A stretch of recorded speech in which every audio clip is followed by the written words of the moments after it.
नमस्कार विद्यार्थी मित्रांनो, पुन्हा एकदा तुमच्या सर्वांचं स्वागत आहे. आज आपण एक महत्त्वपूर्ण विषय अभ्यासणार आहोत आणि ते म्हणजे प्रत्येक धड्यासाठी मार्कांचं किती वेटेज आहे हे आपण बघणार आहोत. अलीकडेच आपण सर्वांनी न्यूजमध्ये हे ऐकलेलं आहे की लवकरच एप्रिल महिन्यामध्ये कदाचित 12वी बोर्ड आणि 10वी बोर्डाच्या एक्झाम होण्याची शक्यता आहे आणि त्या दृष्टिकोनातून अभ्यास करत असताना तुम्हाला त्या 3 तासामध्ये कोणत्या प्रकारचा पेपर सोडवायचा आहे हे जास्त महत्त्वपूर्ण आहे. आणि अर्थशास्त्र हा विषय एक सामाजिक विषय आहे आणि त्याचबरोबर अर्थशास्त्र हा विषय समजून घेत असताना थोड्याशा प्रमाणात त्याच्या संकल्पना ह्या उदाहरणाच्या साहाय्याने जास्त अधिक चांगल्या पद्धतीनं तुम्हाला समजून घेता येतील. तर आज आपण या व्हिडिओमध्ये बघूया की आपल्याला या वर्षाकरता एकूण किती धड्यांचा अभ्यास करायचा आहे आणि त्याचबरोबर प्रत्येक धड्यासाठी कोणत्या प्रकारचं वेटेज देण्यात आलेलं आहे. तर इयत्ता 12वीमध्ये तुम्हाला यावर्षी जे धडे आहेत त्यामध्ये जर बघितलं तर पहिला धडा आहे introduction to micro and macro economics, म्हणजेच सूक्ष्म आणि स्थूल अर्थशास्त्राचा परिचय आहे. दुसरा धडा आहे युटिलिटी अनालिसिस, म्हणजे उपयोगिता विश्लेषण आहे. आत्तापर्यंत आपण जवळपास या सर्व ज्या संकल्पना आहेत त्या संकल्पनांचा अभ्यास केलेला आहे. युटिलिटी ॲनालिसिसमध्ये तुम्हाला डेफिनेशन ऑफ युटिलिटी आहे, टाईप्स ऑफ युटिलिटी आहे, फंक्शन ऑफ युटिलिटी आहे, law of diminish marginal utility आहे. एकूण युटिलिटी ॲनालिसिस हे अतिशय सोपं असं चॅप्टर आहे. त्यानंतर तिसरं चॅप्टर आहे डिमांड ॲनालिसिस, म्हणजे मागणीचं विश्लेषण आहे. 3B आहे मागणीची लवचिकता आहे, म्हणजे मागणी विश्लेषण आणि मागणीची लवचिकता थोडंसं सिमिलर विश्लेषण तुम्हाला या दोन्ही धड्यांमध्ये पाहायला मिळतं. चौथा धडा तुमचा आहे सप्लाय ॲनालिसिस आहे की पुरवठा विश्लेषण आहे. आणि 5वा धडा आहे फॉर्म ऑफ मार्केट, म्हणजे बाजाराचे प्रकार. त्यानंतर पुढचा जो धडा आहे यामध्ये तुम्हाला इंडेक्स नंबर हा नवीन यावर्षी, म्हणजे यावर्षी 12वीचा जो सिलेबस बदललेला आहे आणि त्यामध्ये ज्या काही नवीन संकल्पनांचा समावेश झालेला आहे तर त्यातला एक नवीन संकल्पना आहे इंडेक्स नंबर आहे. नॅशनल इन्कम पुढचं चॅप्टर आहे आणि करंट सब्जेक्ट आहे पब्लिक फायनान्स इन इंडिया. त्याचबरोबर म्हणजे भारतातील सार्वजनिक वित्त व्यवहार कशा प्रकारे कार्य करतो हे विद्यार्थ्यांना माहीत असणं गरजेचं आहे, कारण आजचा विद्यार्थी हा उद्याचा त्या देशाचा नागरिक असतो आणि त्यामुळे देशामध्ये अर्थव्यवस्था, आर्थिक व्यवस्था कशा पद्धतीनं काम करते याची थोडक्यात माहिती तुम्हाला या पब्लिक फायनान्स इन इंडिया या चॅप्टरमध्ये पाहायला मिळणार आहे. त्याच्यानंतर नाणे बाजार आणि भांडवल बाजार, म्हणजे मनी मार्केट आणि कॅपिटल मार्केट इन इंडिया हे तुमचं 9th चॅप्टर आहे की भारतातला नाणे बाजार आणि भांडवल बाजार. पैसा हा प्रत्येकाच्या दृष्टिकोनातून महत्त्वाचाच आहे, परंतु मनी मार्केट कसं काम करतं, नाणे बाजार कशा पद्धतीनं, भांडवल बाजार कशा पद्धतीनं काम करतो हे तुम्हाला या चॅप्टरमध्ये पाहायला मिळणार आहे. आणि तुमचं शेवटचं चॅप्टर आहे भारताचा विदेशी व्यापार, ज्याला foreign trade in India of India असं म्हणतात. ते 10th चॅप्टर आहे की या धड्यामध्ये सुद्धा तुम्ही म्हणजे इतर देशांशी भारताचा व्यापार कसा आहे किंवा कोणकोणत्या देशाशी भारत आयात निर्यात व्यापार करत असतो, तर ह्या सगळ्या संकल्पनांविषयीची माहिती तुम्हाला फॉरेन ट्रेड ऑफ इंडिया या धड्यामध्ये बघायला मिळेल. तर एकूण असे तुम्हाला यावर्षी करता इयत्ता 12वीमध्ये 10 अर्थशास्त्राचे धडे आहेत.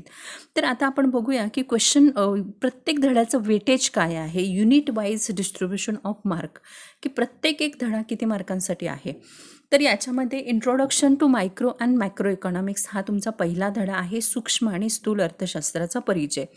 या ठिकाणी मार्क विदाऊट ऑप्शन आहे आणि मार्क विथ ऑप्शन, म्हणजे या धड्यावरचे 7 मार्कांचे प्रश्न हे प्रश्नपत्रिकेत असणारच आहेत, पण काही ऑप्शनसहित 10 मार्कांसाठी असणार आहे.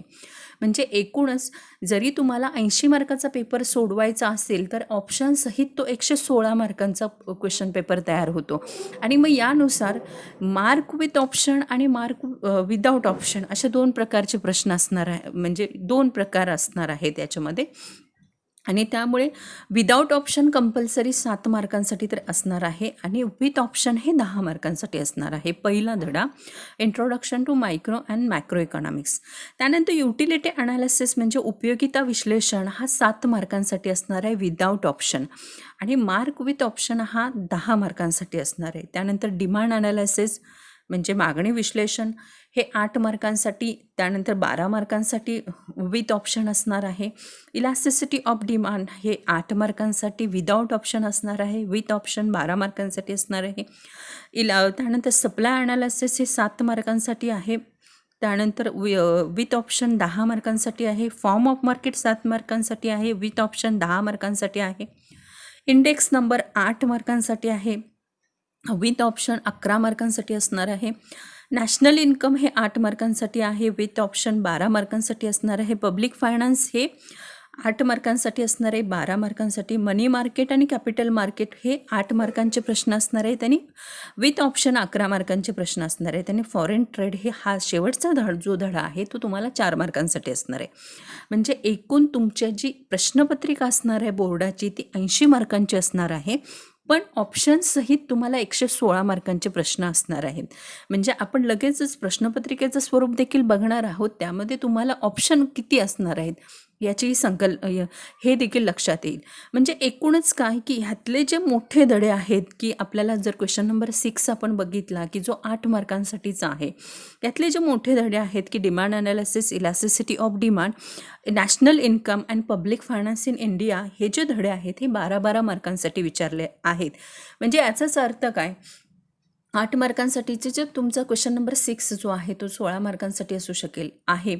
तर त्यातला जे ब्रॉड क्वेश्चन्स असतील तर तो मॅक्सिमम इथे हा चान्स आहे की या 4 धडे त्या दृष्टिकोनातून म्हणजे ब्रॉड क्वेश्चनच्यासाठी अतिशय महत्त्वाचे आहेत आणि कदाचित यातले काही प्रश्न हा 8 मार्कांसाठी विचारले जाण्याची शक्यता असू शकेल. तर अशा पद्धतीनं हे पूर्ण धडेवाईज मार्किंग डिस्ट्रीब्युशन आहे की याचा तुम्हाला पूर्णतः अभ्यास करण्यासाठी अतिशय उपयोग होईल की साधारणपणे क्वेश्चन पेपर कशा पद्धतीनं असणार आहे हे या मार्किंग डिस्ट्रीब्युशनवरून तुमच्या लक्षात येईल. तर चला पुढचा भाग बघूया की या क्वेश्चन पेपरमध्ये क्वेश्चन पेपर पॅटर्न बोर्ड एक्झामचा कसा असणार आहे. जो 3 तासासाठी असणार आहे, 80 मार्कांचा तुमचा पेपर पॅटर्न असणार आहे. यामध्ये नंबर ऑफ क्वेश्चन दिलेत, mark per question, number of question attempt आणि विदाउट ऑप्शन आणि विथ ऑप्शन दिलेले आहे. तर तुमचा पहिला जो क्वेश्चन आहे तो ऑब्जेक्टिव्ह टाईप्स क्वेश्चन आहे. यामध्ये तुम्हाला एकूण 4 कोणतेही इथे 8 प्रकारचे प्रश्न दिलेले आहेत बघा. चूज द करेक्ट ऑप्शन, पर्याय निवडा, कंप्लीट द कोरिलेशन, सहसंबंध पूर्ण करा, गिव्ह इकॉनॉमिक टर्म, संकल्पना द्या, त्या फाइंड मॅन आउट, वेगळा शब्द ओळखा, कंप्लीट फॉलोइंग स्टेटमेंट वाक्य पूर्ण करा, चूज द रॉंग पेअर, चुकीची जोडी ओळखा, असरेशन अँड रिझनिंग क्वेश्चन, पर्याय आणि तार्किक संदर्भ, identify right group pair from given, जे आयडेंटिफाय करायचे आहे राईट ग्रुप पेअर ABC अशा पद्धतीनं असतं ते. म्हणजे एकूण ऑब्जेक्टिव्ह टाईपचे क्वेश्चन्स आहेत ते 8 प्रकारचे क्वेश्चन्स आहेत. म्हणजे आता आपलं पूर्णतः जेव्हा सिलेबस चेंज झालेला आहे आणि विद्यार्थ्याला कॉम्पिटेटिव्ह एक्झामसाठी कोणकोणत्या प्रकारचे क्वेश्चन्स असतात ते तुम्हाला आत्तापासून 11वीपासूनच तुम्हाला त्या पद्धतीचे प्रश्नांचा सराव होईल अशा दृष्टिकोनातून हे क्वेश्चन पेपर आपल्याला असल्याचं पाहायला मिळतं. म्हणजे या क्वेश्चन पेपरमध्ये तुम्हाला ज्या कॉम्पिटेटिव्ह एक्झाममध्ये जे काही प्रश्न विचारले जातात त्याची तशा पद्धतीचं त्या पॅटर्नचे प्रश्न इथे पाहायला मिळतात. तर या 8 प्रश्नापैकी तुम्हाला एकूण 4 प्रश्न या ठिकाणी सोडवायचे आहेत. तर यातला प्रत्येक एक आता पर क्वेश्चन किती असणार आहेत, प्रत्येक एका क्वेश्चनसाठी 1 मार्क असणार आहेत आणि नंबर ऑफ क्वेश्चन्स किती असणार आहेत की जे तुम्हाला सोडवायचे तर 5 असणार आहेत आणि विथ ऑप्शन 5 असणार आहे आणि विदाउट ऑप्शनसुद्धा 5 असणार आहेत. म्हणजे इथे तुम्हाला 5 रिकाम्या जागा असतील तर 5च असणार आहेत, 5 मार्कांसाठी असणार आहेत. यामध्ये 6वी रिकामी जागा विथ ऑप्शनसाठी असणार नाही. त्यानंतर कंप्लीट द कोरिलेशन 1 मार्कांसाठी असेल, हे सुद्धा 5 आहेत आणि विथ 5 मार्कांसाठी असणार आहे. म्हणजे पहिल्या क्वेश्चनमध्ये ऑब्जेक्टिव्ह टाईपचे क्वेश्चन्स आहेत. याच्यामध्ये तुम्हाला अशा प्रकारचे 8 प्रकारचे क्वेश्चनचे प्रकार असणार आहेत. त्यापैकी कोणतेही 4 विचारले जाणार आहेत. म्हणजे क्वेश्चन नंबर फर्स्ट हा 20 मार्क्ससाठी असणार आहे. पहिला जो प्रश्न आहे हा 20 मार्कांचा आहे आणि या 20 मार्कांमध्ये या 8 पर्यायापैकी कोणते तरी 4 पर्यायाचे प्रश्न विचारले जाणार आहेत. तर तुम्ही प्रत्येक धड्यावरचा जेव्हा स्वाध्याय बघाल तेव्हा तुम्हाला ह्या 8ही प्रकारचे प्रश्न त्या स्वाध्यायामध्ये पाहायला मिळतील. त्यानंतर या ठिकाणी दुसरा जो प्रश्न आहे यामध्ये दुसरा आणि तिसरा प्रश्न जर बघितला तर तुम्ही कॉमन प्रश्न आहे हा, की या ठिकाणी आयडेंटिफाय, क्वेश्चन नंबर 1 काय आहे, identify and explain the concept. या ठिकाणी तुम्हाला जो क्वेश्चन आहे की हा आयडेंटिफाय, इथे एनी 3 सोडवायचे आहेत आउट ऑफ 5 आणि प्रत्येक ईच क्वेश्चन किती मार्कांसाठी असणार आहे, 2 मार्कांसाठी असणार आहे. म्हणजे हा तुमचा क्वेश्चन जो आहे हा 12 मार्कांसाठी क्वेश्चन आहे, 12 मार्क्सचा क्वेश्चन आहे. क्वेश्चन नंबर 2 यामध्ये ए 6 मार्क आहे, बी 6 मार्क आहे. ईच क्वेश्चन फॉर 2 मार्क्स असेल. प्रत्येक प्रश्न हा 2 मार्कांसाठी असणार आहे. तुम्हाला 5 पैकी 3 सोडवायचे आहेत, म्हणजे 5 प्रश्न असणार आहेत, त्यातले 3 तुम्हाला सोडवायचे आहेत, म्हणजे 2 प्रश्न हे ऑप्शन असणार आहे तुमच्यासाठी. तर या ठिकाणी आयडेंटिफाय जी कन्सेप्ट दिलेली असते, उदाहरण ती कन्सेप्ट ओळखणं आणि ती स्पष्ट करणं, म्हणजे कन्सेप्ट ओळखण्याला 1 मार्क आहे आणि ती कन्सेप्ट स्पष्ट करण्याला 1 मार्क आहे. असा तुम्हाला 2 mark identify and explain the कन्सेप्टमध्ये मिळणार आहेत. एकूण 3 सोडवायचे आहेत आणि 6 मार्कांसाठी असणार आहे. त्यानंतर डिस्टिंग्विश बिटवीन जर बघितलं तर डिस्टिंग्विश बिटवीनमध्ये सुद्धा सेम पॅटर्न पाहायला मिळतो, की एनी 2 सोडवायचे आहेत आउट ऑफ 5 पैकी, म्हणजे 5 प्रश्न असणार आहेत, त्यातले तुम्हाला कोणतेही 3 सोडवायचे आहेत आणि हा सुद्धा 6 मार्कांसाठीचा प्रश्न आहे. आणि प्रत्येकी प्रश्न डिस्टिंग्विश बिटवीन हे 2 मार्कांसाठी असणार आहे. त्यानंतर क्वेश्चन नंबर 3 जो आहे, आन्सर द फॉलोइंग क्वेश्चन, की यामध्ये प्रत्येक एक प्रश्न हा 4 मार्कांसाठी असणार आहे. 5 प्रश्न असणार आहेत, त्यापैकी 3 सोडवायचे आहेत, म्हणजे एनी 3 आउट ऑफ 5. म्हणजे या ठिकाणी 5 प्रश्नातले कोणतेही 3 प्रश्न सोडवायचे आहेत. आणि क्वेश्चन नंबर 3 सुद्धा हा 12 मार्कांसाठी, म्हणजे 12 मार्कांसाठी असणार आहेत. ॲन्सर द क्वेश्चन्समध्ये तुम्हाला साधारण प्रकारे ह्या प्रकारचे क्वेश्चन असू शकतात. उपयोगितेची वैशिष्ट्ये स्पष्ट करा, explain the features of utility असेल, explain the features of monopoly असेल, एक्सप्लेन द फीचर्स ऑफ ह्या प्रकारचे काही क्वेश्चन्स असणार आहेत तुम्हाला या ठिकाणी ॲन्सर द फॉलोइंग क्वेश्चन्समध्ये. त्यानंतर क्वेश्चन नंबर 5 आहे, state with reason whether you agree or disagree with the following statement. हा क्वेश्चन नंबर 4मध्ये प्रत्येक एक प्रश्न 4 मार्कांसाठी असणार आहे. असे तुम्हाला 5 प्रश्न असणार आहेत, त्यापैकी 3 प्रश्न सोडवायचे आहेत, म्हणजे हा क्वेश्चन नंबर 4 हा 12 मार्कांसाठी आहे, हा 12 मार्कांसाठी आहे आणि यातले कोणतेही 3 सोडवायचे आहेत. एक प्रश्न हा 4 मार्कांसाठी असणार आहे. इथे एक महत्त्वपूर्ण सूचना अशी आहे, की इथे तुम्हाला ॲग्री और डिसॲग्री विचारलेलं आहे, म्हणजे तुम्हाला विचारलेलं आहे की तुम्ही या विधानाशी सहमत आहात की नाही.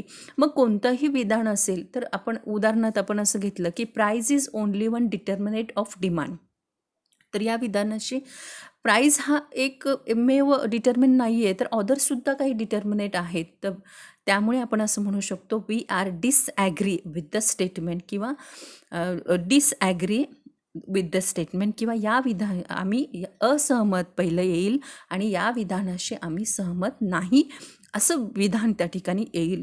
तर अशा पद्धतीने तुम्हाला ॲग्री और डिसॲग्रीसाठी 1 मार्क असणार आहे आणि एक्सप्लेनेशनसाठी किंवा त्या प्रश्नाच्या स्पष्टीकरणासाठी तुम्ही का सहमत नाही आहे, का असहमत आहात, किंवा सहमत असाल तर का असहमत आहात, याची उत्तरं तुम्हाला त्या ठिकाणी एक्सप्लेनेशनमध्ये लिहायचे आहेत. म्हणजे हा क्वेश्चन नंबर 4 हा 12 मार्कांसाठी असणार आहे. प्रत्येक ईच प्रश्न हा 4 मार्कांसाठी असणार आहे आणि यातली 5 पैकी तुम्हाला 3 प्रश्न, कोणतेही 3 प्रश्न सोडवायचे आहेत. त्यानंतर क्वेश्चन नंबर 5 बघा, हा एक नवीन प्रकारचा क्वेश्चन इथे ॲड झालेला आहे, की study the following table, figure, passage and answer the question given below. खालील तक्ता असेल, पॅरेग्राफ दिलेला असेल, त्याचबरोबर पॅसेज आहे, त्यातले प्रश्न बघा, वाचा तो आणि त्यावरील विचारलेल्या प्रश्नांची उत्तरे लिहा. आता या ठिकाणी असे प्रश्न असणार आहेत की काही असू शकेल, एखादा टेबल विचारलेला असेल, एखादी संख्या विचारलेली असेल, एखादा पॅसेज विचारलेला असेल, त्याच्यावरती प्रश्न विचारलेले असतील, तर अशा तुम्हाला यातला प्रत्येक एक प्रश्न 4 मार्कांसाठी असणार आहे आणि एकूण तुम्हाला 3 प्रश्न दिलेले असणार आहेत, त्यापैकी 2 सोडवायचे आहेत आणि हा क्वेश्चन नंबर 5 जो आहे तो 8 मार्कांसाठी आहे. बघा, क्वेश्चन नंबर 5 जो आहे तो त्यातले 2 प्रश्न सोडवायचे आहेत, हा 8 मार्कांसाठी आहे आणि प्रत्येकी एक प्रश्न हा 4 मार्कांसाठी आहे. त्यानंतर क्वेश्चन नंबर 6 जो आहे ॲन्सर इन डिटेल, की या क्वेश्चन नंबर 6मध्ये प्रत्येक एक प्रश्न हा 8 मार्कांसाठी असणार आहे. एकच ऑप्शन म्हणजे आउट ऑफ 3 असणार आहेत. तुम्हाला एनी 2 सॉल्व्ह करायचे आहेत. 3 प्रश्नांपैकी 2 प्रश्न कोणतेही सोडवायचे आहेत ॲन्सर इन डिटेलमध्ये. आणि हा पूर्ण प्रश्न जो आहे क्वेश्चन नंबर 6 जो आहे तो 16 मार्कांसाठी आहे. आणि अशा प्रकारे तुमची एकूण जो क्वेश्चन पेपर पॅटर्न आहे की जो 80 मार्कांचा क्वेश्चन पेपर पॅटर्न आहे, की ज्यातला पहिला प्रश्न ऑब्जेक्टिव्ह आहे 20 मार्कांसाठी, दुसरा प्रश्न 12 मार्कांचा आहे 12 मार्कांचा आहे, क्वेश्चन नंबर 3 12 मार्कांचा आहे, क्वेश्चन नंबर 4 12 मार्क्स आहे, क्वेश्चन नंबर 5 8 मार्क्स आहे, आणि क्वेश्चन नंबर 6 जो आहे तो 16 मार्क्स म्हणजे 16 मार्कांचा प्रश्न आहे.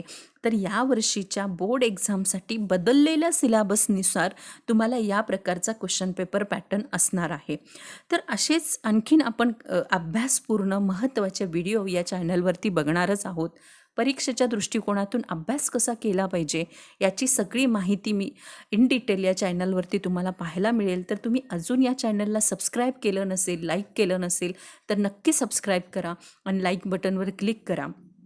तर यानंतरचा आपला पुढचा भाग जो आहे तो आपला हा 80 मार्कांचा पेपर झाला तुमचा. आता आपल्याला 20 मार्कांचा क्वेश्चन बघायचा आहे, की ज्या 20 मार्कांमध्ये तुम्हाला ॲप्लिकेशन बेस्ड टेस्ट पॅटर्न आहे 20 मार्कांसाठी.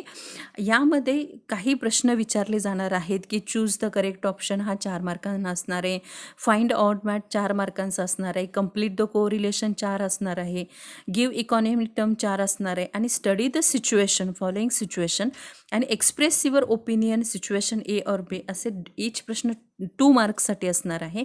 म्हणजे करेक्ट ऑप्शनमध्ये एक प्रश्न हा 1 मार्कांसाठी असणार आहे. असे 4 प्रश्न असणार आहेत. फाइंड मॅन ऑडमध्ये 4 प्रश्न असणार आहेत. त्यातला एक प्रश्न हा 1 मार्कांसाठी असणार आहे.